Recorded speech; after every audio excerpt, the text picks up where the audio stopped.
लेकिन सबसे पहले बात करेंगे यूपी बीजेपी का नया बॉस कौन बनने जा रहा है। यूपी में बीजेपी के नए बॉस को लेकर लगातार मंथन जारी है। कल सीएम आवास पर करीब 1.5 घंटे तक मीटिंग चली। सूत्रों की माने तो बीजेपी प्रदेश अध्यक्ष को लेकर 4 नाम शॉर्ट लिस्ट किए गए।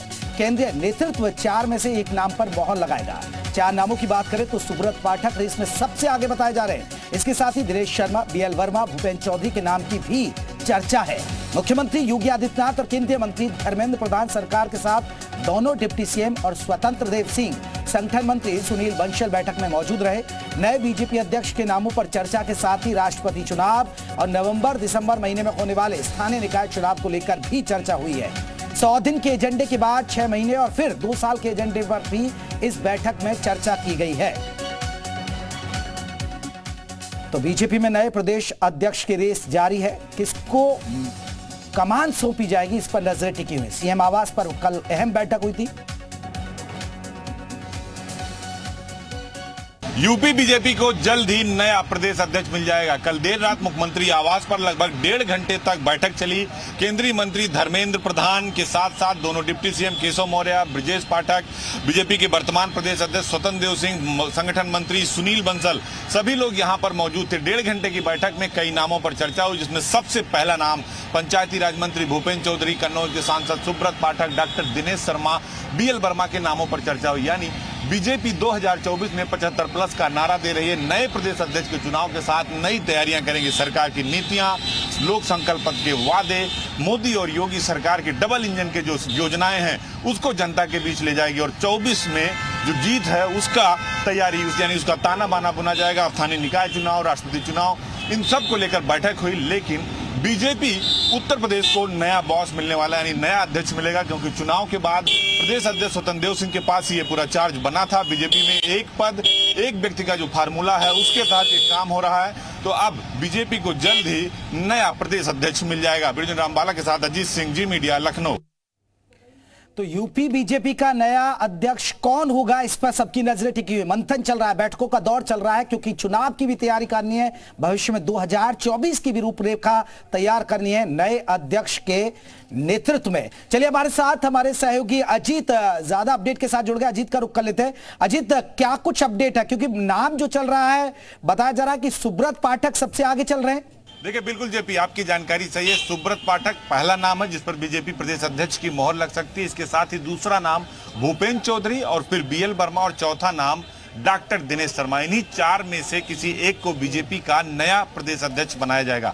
1.5 घंटे की मैराथन बैठक चली है कल मुख्यमंत्री आवास पर। इन नामों पर चर्चा हुई। हालांकि चर्चा राष्ट्रपति चुनाव, स्थानीय निकाय चुनाव पर। इस वक्त बीजेपी दफ्तर में हम मौजूद हैं और आप देखिए अभी भी संगठन मंत्री सुनील बंसल बैठक कर रहे हैं। हालांकि सांसद आजमगढ़ से नवनिर्वाचित सांसद दिनेश लाल निरहुआ ने मुख्यमंत्री योगी आदित्यनाथ से मुलाकात की और अब बीजेपी दफ्तर पर पहुंचे हैं। तो बीजेपी को नया प्रदेश अध्यक्ष मिलेगा। बीजेपी का फार्मूला है एक व्यक्ति एक पद, यानी एक पद से ज्यादा एक व्यक्ति के पास नहीं रह सकता। लिहाजा अब नए प्रदेश अध्यक्ष को चुना जाना, चूंकि स्थानीय निकाय चुनाव है, उसके टिकट के बंटवारे हैं, राष्ट्रपति चुनाव मान लीजिए हो ही रहा है, तो कई सारे ऐसे मुद्दे, संकल्प पत्र हैं, संगठन और सरकार के बीच जो तालमेल की बात है, इन सब को लेकर चर्चा हुई। लेकिन नया बीजेपी का प्रदेश अध्यक्ष सुब्रत पाठक या फिर भूपेन्द्र चौधरी, इन 2 नामों में से किसी एक नाम पर मोहर होगी, क्योंकि 3 नामों का पैनल केंद्र जाएगा, जहां पर जेपी नड्डा के कार्यालय से एक नाम पर मोहर लगाई जाएगी। हाँ, ये जरूर तय है कि जो भी बीजेपी का उत्तर प्रदेश का नया प्रदेश अध्यक्ष होगा वो योगी आदित्यनाथ की पसंद का होगा जेपी, क्योंकि रामपुर और आजमगढ़। अजीत, जिस तरह आपने जिक्र किया, सुब्रत पाठक और भूपेन्द्र चौधरी ये सबसे ज्यादा दौड़ में सबसे आगे चल रहे,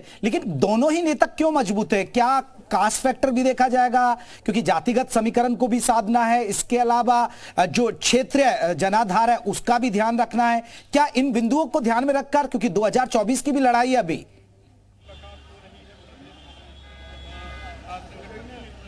देखिए, बिल्कुल, अगर भूपेन्द्र चौधरी की बात करें तो वो मुरादाबाद से आते हैं, लेकिन जाट नेता है और जाटों का किसान आंदोलन आपने देखा था।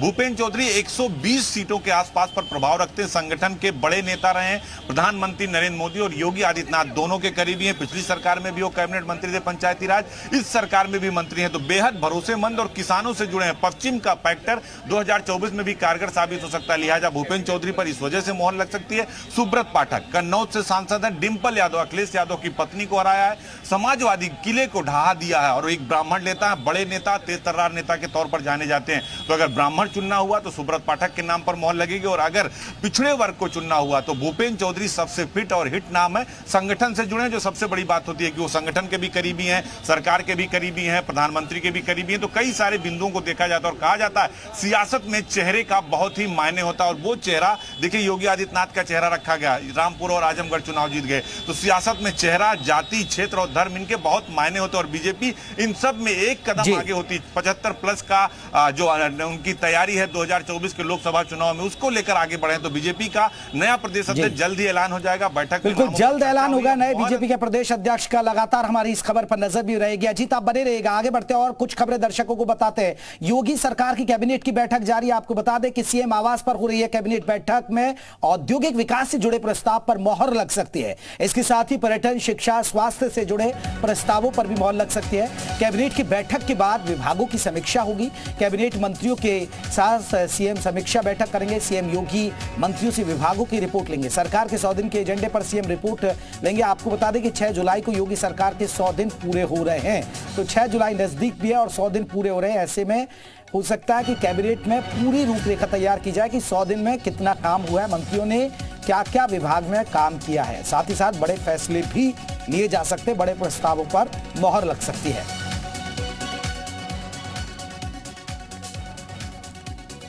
तो योगी सरकार की कैबिनेट की बैठक जारी है। सीएम योगी मंत्रियों से विभाग की रिपोर्ट ले रहे हैं। सरकार के 100 दिन के एजेंडे पर सीएम रिपोर्ट लेंगे। आपको बता दें 6 जुलाई को योगी सरकार के 100 दिन पूरे होने जा रहे हैं और इसीलिए ये महत्वपूर्ण है कैबिनेट की बैठक और कई अहम प्रस्तावों को मंजूरी मिल सकती है इस कैबिनेट की बैठक में।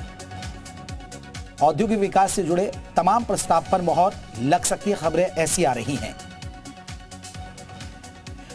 चलिए हमारे साथ हमारे संवाददाता अजीत इस खबर पर लगातार नजर बनाए हुए। अजीत, आपसे जानना चाहेंगे कैबिनेट की बैठक चल रही है, कौन कौन से अहम प्रस्ताव हैं जिन पर मोहर लग सकती है और क्या भविष्य की रूपरेखा तैयार की जा सकती है?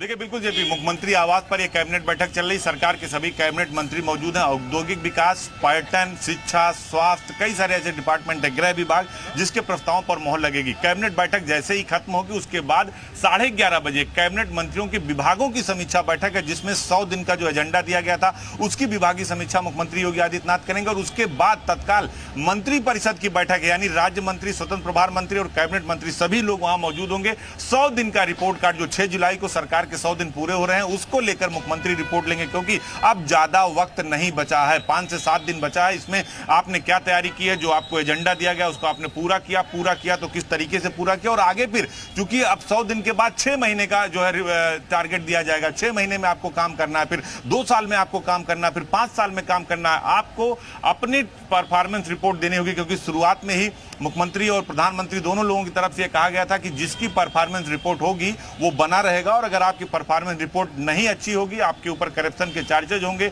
आप ट्रांसफर पोस्टिंग में लिप्त होंगे, तो ये चेहरे बदल जाएंगे। जब अगर विस्तार होगा मंत्रिमंडल का, आपको ड्रॉप कर दिया जाएगा मंत्रिमंडल से। लिहाजा 100 दिन के रिपोर्ट कार्ड में साबित हो जाएगा कि कौन कितने पानी में, किसने किस तरीके से काम किया, क्योंकि इसमें रोजगार देने की जो सबसे बड़ी चुनौती थी, सीएम योगी ने कहा था कि सभी विभागों में जितने भी पद खाली है उनको भरे जाने हैं। पिछले अगले 5 सालों में 4 लाख लोगों को रोजगार देने का लक्ष्य योगी सरकार ने रखा। तो लिहाजा आज की बड़ी बैठक है और अहम बैठक है, जिसमें 100 दिन का जो रिपोर्ट कार्ड है, जो एजेंडा दिया गया था, पूरा हुआ कि नहीं हुआ और किस तरीके से तैयारी है, इसकी समीक्षा बैठक भी मुख्यमंत्री करेंगे। फिलहाल अभी जेपी कैबिनेट बैठक चल रही है। कैबिनेट बैठक चल रही है, आपसे आगे भी अपडेट लेते रहेंगे। बहुत बहुत शुक्रिया तमाम जानकारी के लिए। अजीत सिंह हमारे सहयोगी हमें लखनऊ से अपडेट दे रहे थे। कैबिनेट की बैठक चल रही है। इस बीच एक बड़ी खबर आ रही है लखनऊ से। सीएम योगी से मिले नवनिर्वाचित सांसद दिनेश कुमार निरहुआ। जीत के बाद निरहुआ की सीएम योगी से मुलाकात। आजमगढ़ से सांसद चुने गए हैं दिनेश लाल उर्फ निरहुआ। आजमगढ़ उपचुनाव में निरहुआ ने जीत हासिल की है। ये तस्वीरें हम आपको दिखा रहे हैं, ये मुलाकात की तस्वीरें। निरहुआ ने मुलाकात की है सीएम योगी से। जीत के बाद आजमगढ़ से जीते हैं, धर्मेंद्र यादव को चुनाव में हराया है और उसके बाद ये मुलाकात काफी मायने रखती है। नवनिर्वाचित सांसद दिनेश कुमार निरहुआ ने मुलाकात की है सीएम योगी से। 2019 में चुनाव लड़ा था निरहुआ ने अखिलेश यादव के खिलाफ, लेकिन नहीं जीत पाए। लेकिन उपचुनाव हुआ, अखिलेश यादव के भाई धर्मेंद्र यादव को उन्होंने मात दी है। काफी महत्वपूर्ण चुनाव रहा आजमगढ़, क्योंकि समाजवादी पार्टी का गढ़ माना जाता रहा है।